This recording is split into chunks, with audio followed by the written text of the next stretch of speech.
Welcome to the Becoming a Better You podcast. My name is Monica Brooks, and I'm a self-improvement enthusiast who is eager to share tips and strategies to help you become the best version of yourself. As an inspirational speaker who transitioned from a corporate career, I'm here to guide you on your journey towards enhancing your overall human experience. If you're ready to take the first step towards becoming the best version of yourself, then you're in the right place. Let's get started. Welcome back to the podcast. Today's episode is a little different and a bit closer to my heart.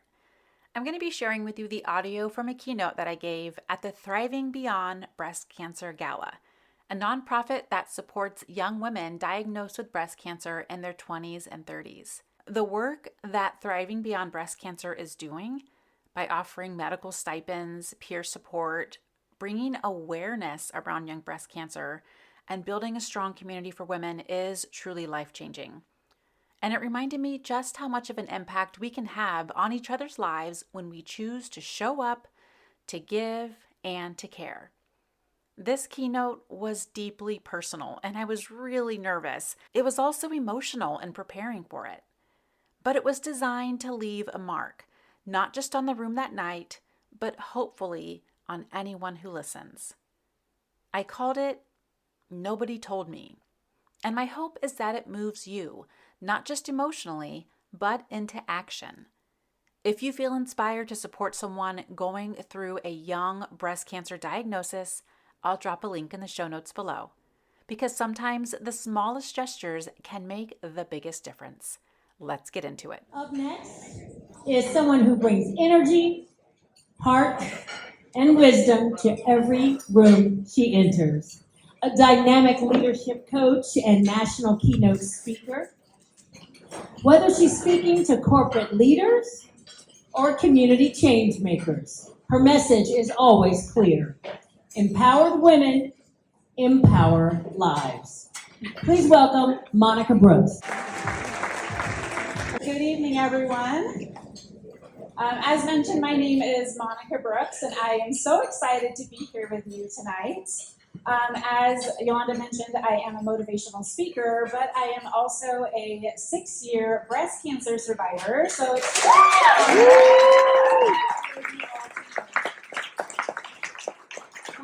I was getting ready, and I was really excited, and I was doing my makeup, doing my hair, I had to pause for a moment. I had to pause and recenter on why I was getting dressed and why we're coming together tonight. And it is such a special occasion, but it really is to bring that awareness to young women who are getting diagnosed with breast cancer. And I was one of those women. I was 37 years old. And I just called my office, I called my team, I'm like, hey, I'm leaving, I'm gonna be in late, but I'll be in today. I had to go get a mammogram. I didn't tell them that, but I had to go get a mammogram because there was a lump under my arm that I put off for about 6 months. And so I go in, I get the mammogram, and I'm like really nice. I'm like, yes, do your thing, I gotta get to work. And then they had to do a magnified mammogram. At that point, I still wasn't worried. I'm like, do it, do what you have to do, all is well. And then they said they had to do an ultrasound, and I'm like, okay, that's weird. And then I went into this really dark room with a radiologist, and they're like, yeah, this looks suspicious. I'm like, oh, okay.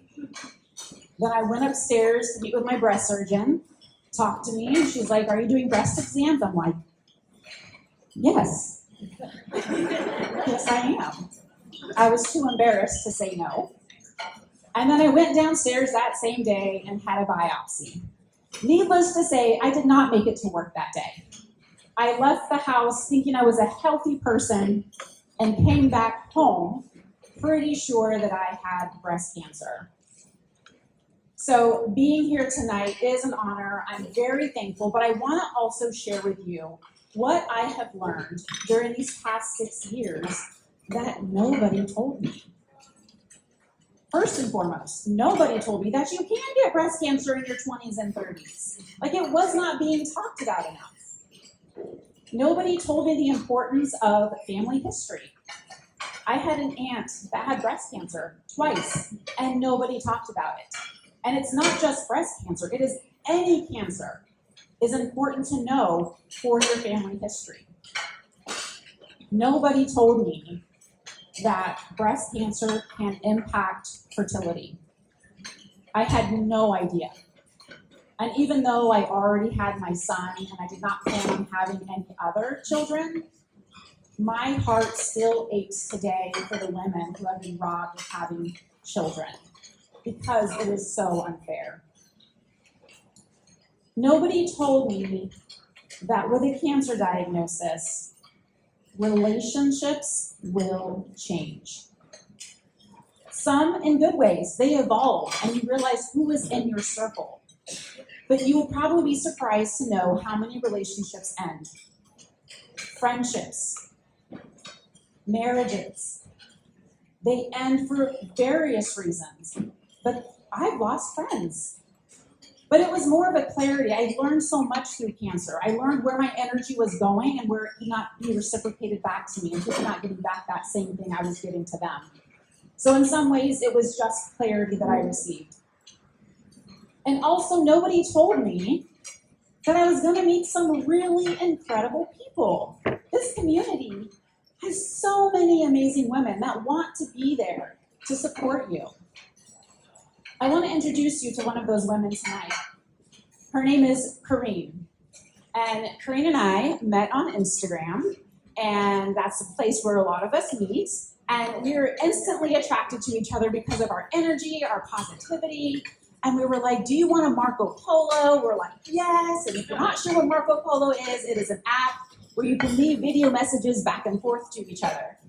So our relationship grew.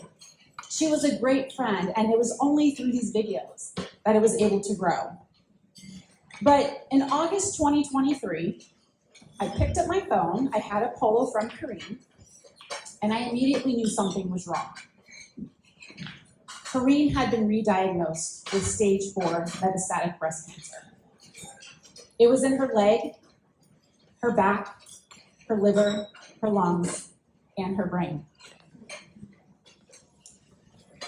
Over the next few months, our relationship actually grew stronger.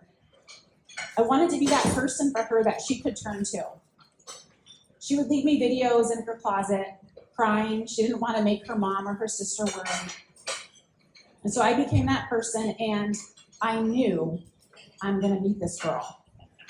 So I booked my flight. I'm like, I am coming to see you. But the thing that nobody tells you is when you're experienced and having breast cancer and being a survivor, you start to see the signs. You start to know the terminology. Clinical trials, no response. Another clinical trial, no response. PET scans, no chemo, low white blood counts. And that was the language that I started to hear from Corrine. And so I moved my trip up. I moved it to February. And Corrine passed away in January. And it was one of the most devastating things I had ever been through. But I knew that I still wanted to show up for her. And so when I found out online that her celebration of life was being held, where it was being held, I told my husband, I was like, I really need to be there. I need to go. And he said, go. And so I drove 10 hours to Wisconsin. I didn't know a soul in there. More than 600 people showed up for Corrine. And I really realized at that moment how special she really was. So nobody told me about grief. I have learned that it is the absolute worst feeling in the world is grief and losing someone. There is nothing like it. But also I've learned the grief that her parents also have, because since Corrine has passed, I've been able to get to know her family. And it's been so incredible. But watching her mother grieve has been so hard, because I remember Corrine telling me that her mom was her best friend. That's how close they were. And there's something interesting with grief, I imagine, as a parent, because you know your child may be sick and the time left isn't long, but I believe that when her mother grieves, she is not grieving that child or that person on the bed that is passing away slowly. She is grieving her baby. She is grieving the child that she held in her arms. that she rocked back and forth, that she put to bed. That is the person she is grieving. Because the moment you have a child, what you want to do is protect them. You want to keep them safe. You say, look both ways before you cross the street. Don't talk to strangers. But at the end, the mother couldn't save the child. And how devastating that must feel. Now you're probably thinking, Monica, you said you were a motivational speaker. This is not motivating. But being motivational isn't always about this hype music, high fives. Sometimes being motivational comes in stories, it comes in love, and it comes in our legacy. Part of Kareen's legacy is what she has left behind as well. Since being in Wisconsin at her celebration of life, I have become extremely close to her family. They are like my family. Her children now call me Aunt Monica, which is so incredible. And I love that because I get to be another person in their life that supports them, that sends them gifts on Christmas and Easter and their birthdays. I get to show up for them. I get to travel with her family. Picture on the left, her sister Kara turned 40 and we all went to San Francisco together. And I've learned how important it is to show up for people. I get to witness the beauty that Kareen is still creating. You see, nobody told me that one person like Kareen can change the trajectory of my life.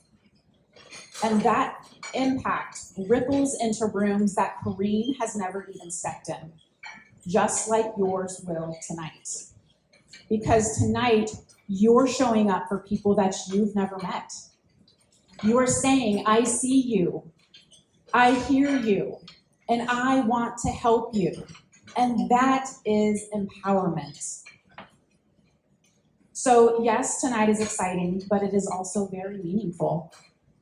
When we show up like this, we are not just raising money, we are raising the bar on what support looks like.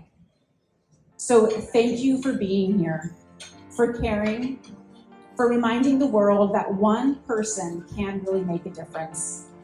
Kareen did, and now so are you. Thank you so much.